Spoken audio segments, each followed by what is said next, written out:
82 years old, and I need to tell you about the day I died. Not almost died, not nearly died. Died. Heart stopped, brain went quiet. 2 minutes of nothing where I should have been something.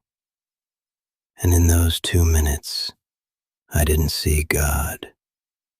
I didn't see a tunnel. I didn't see any warm, golden light reaching out to welcome me home. You know what I saw? A phone screen, cracked right down the middle like a lightning bolt frozen in glass. And on that screen, glowing through the spider web of shattered lines, 7 words that will haunt me until I actually die for good. 7 missed calls. Sophie. My daughter. My little girl. Well, she was 43 by then, but she was still my little girl. And underneath those missed calls, 27 unread messages stacked up like tombstones. 27 people who tried to reach me while I was busy being important. That phone. That stupid, cracked, buzzing phone. It was the last thing I touched before my heart gave out. And it was the first thing I saw when they brought me back. The nurse placed it in my hands like she was handing me a mirror.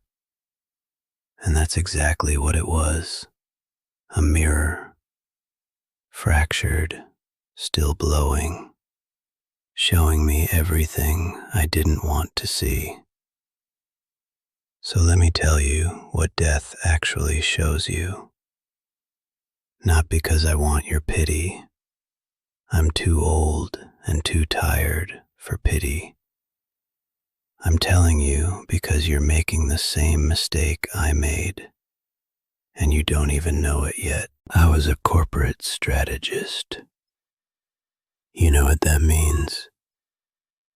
It means I got paid a lot of money to make other people's businesses run like machines. Efficient. Optimized. Every minute accounted for. Every resource allocated. Every outcome projected on a spreadsheet before the quarter even started. I was brilliant at it.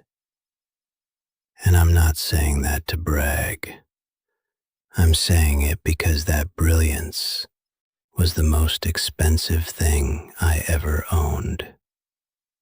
It cost me everything that mattered. See, I had this belief, this lie I told myself so many times it started to sound like scripture.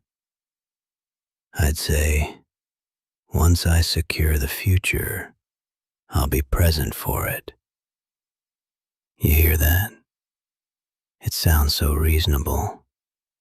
It sounds responsible. It sounds like something a good man says. But it's a trap. Because the future never arrives. Not the one you're building toward. There's always one more deal, one more quarter, one more milestone that needs to happen before you can finally exhale and be there. The future is a door that keeps moving down the hallway every time you reach for the handle. And while I was chasing that door, my life was happening behind me. I lived in the back of town cars that smelled like leather and silence. I ate dinners at restaurants with men whose last names I can't remember, talking about margins and acquisitions, while my wife sat at our kitchen table with an empty chair across from her. My chair. the one I promised I'd fill next time. My daughter Sophie had a piano recital when she was 16. Chopin. She'd been practicing for 3 months. I could hear it through my office door at home on weekends. The same passage over and over, her fingers stumbling and then finding their way. I told her I'd be there. Of course I'd be there. And I meant it. I meant it the way I meant everything. Sincerely and conditionally. Something came up. A client in Frankfurt needed a call at the exact same hour. I sent Sophie $300 with a text that said, "Buy yourself something nice. Proud of you, sweetheart." $300. That's what I paid for my daughter's memory of looking out at the audience and not finding her father's face. My wife, Margaret, had an art gallery showing. Her first one. Watercolors. She'd been painting quietly for years while I was on planes, and she'd finally been asked to display her work at a small gallery downtown. I told her I'd be in the front row. I told her I'd bring flowers. That night I was in a hotel room in Chicago reviewing a pitch deck, and I texted her, "How did it go? Proud of you." Those same words again. Proud of you. As if pride were a substitute for presence. As if a text from 800 miles away could fill the space where a husband was supposed to stand. My son, Daniel. Quiet kid. Never asked for much. He played baseball through high school, and I missed more games than I made. When I'd apologize, he'd just shrug and say, "It's fine, Dad." 3 words. And somewhere around his junior year, I noticed the way he said them changed. The warmth left. It became a reflex, a wall. "It's fine, Dad." He wasn't forgiving me anymore. He was releasing me. He was letting go of the expectation that I would ever show up. And that was easier for him than being disappointed again. And the whole time, I thought I was winning. I thought the corner office and the tailored suits and the car service and the platinum cards meant I was doing it right. I thought providing was the same as loving. Now I sit here, 82 years old, in a body that already quit on me once, and I can tell you, providing is not loving. Providing is what you do for strangers. Loving is what you do with your time. And I gave all my time to strangers. Let me tell you about the day my heart stopped. It was a Tuesday. I know it was a Tuesday because I had a conference call scheduled at 2:30. And I remember thinking I might run long and need to push my 3 o'clock. That's the kind of man I was. My heart was about to explode, and I was worried about my 3 o'clock. The hotel conference room was beige. Everything was beige. The walls, the carpet, the long table with its fake wood grain. It smelled like stale coffee that had been sitting on the warmer too long, and the chemical sweetness of dry erase markers. Someone had written Q3 projections on the whiteboard in blue ink. I remember that. I remember that stupid whiteboard better than I remember my wife's face on our wedding day. And that fact alone should tell you how far gone I was. I was mid-sentence. Something about market penetration in the southeast region. My chest got tight, but not the kind of tight you notice right away. It was subtle, like someone slowly pressing a palm against my sternum. Then my left arm went heavy, like it was filling with wet sand. I tried to clear my throat.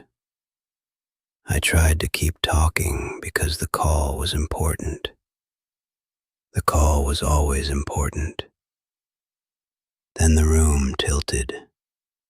My phone slid off the table. I remember the sound it made hitting the marble floor. A sharp crack, like a small bone breaking. And then I was on the floor too, and the ceiling tiles were the last thing I saw. White squares with tiny holes in them. Thousands of tiny holes. That's what you see when you die in a conference room. A grid of tiny holes in a white ceiling, and the sound of someone very far away saying, "Call 911." And then silence, not peaceful silence, not the silence of sleep. It was the silence of absence, the silence of a house where everyone has already left. And in that silence, my mind did something I didn't ask it to do.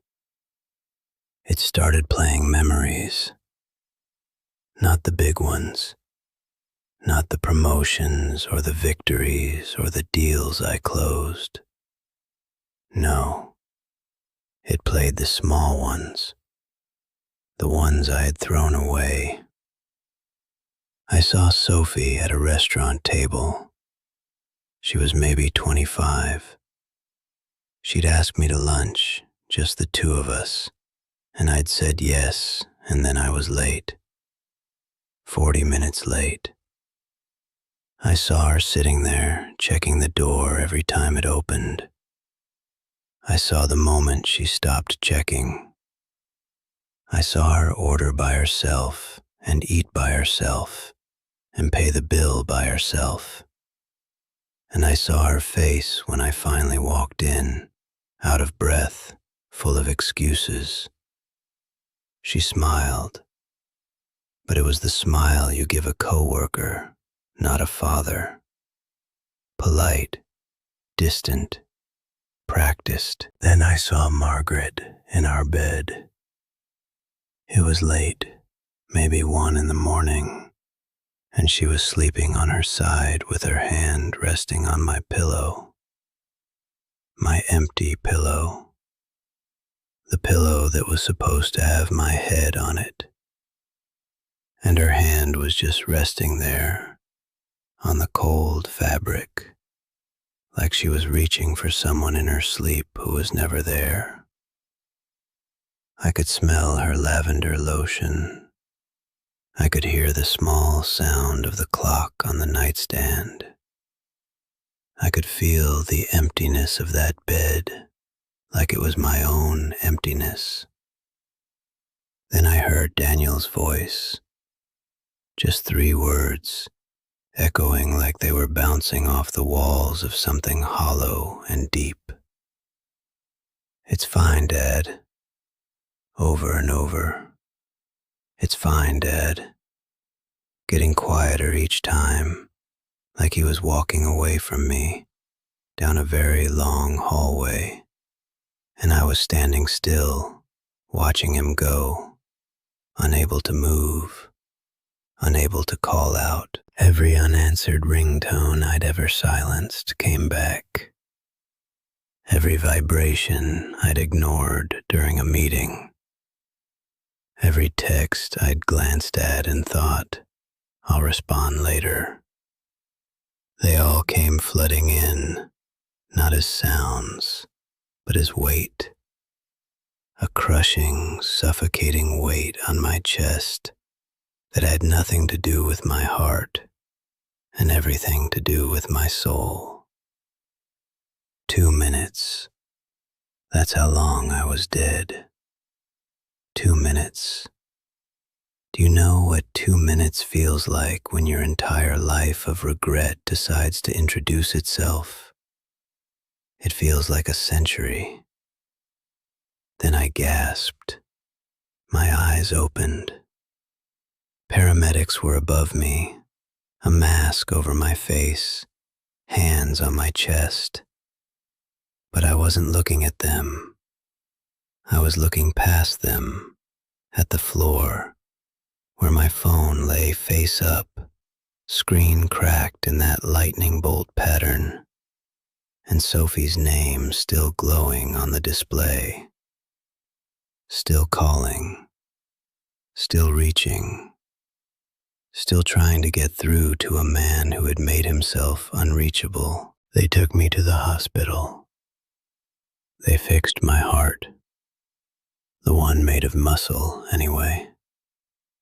The other one, the real one, the one that was supposed to hold the people I loved, that one they couldn't touch. 3 days later, I was still in that hospital bed. The room smelled like antiseptic and the wilting flowers Margaret had brought on the first day. My phone sat on the bedside table.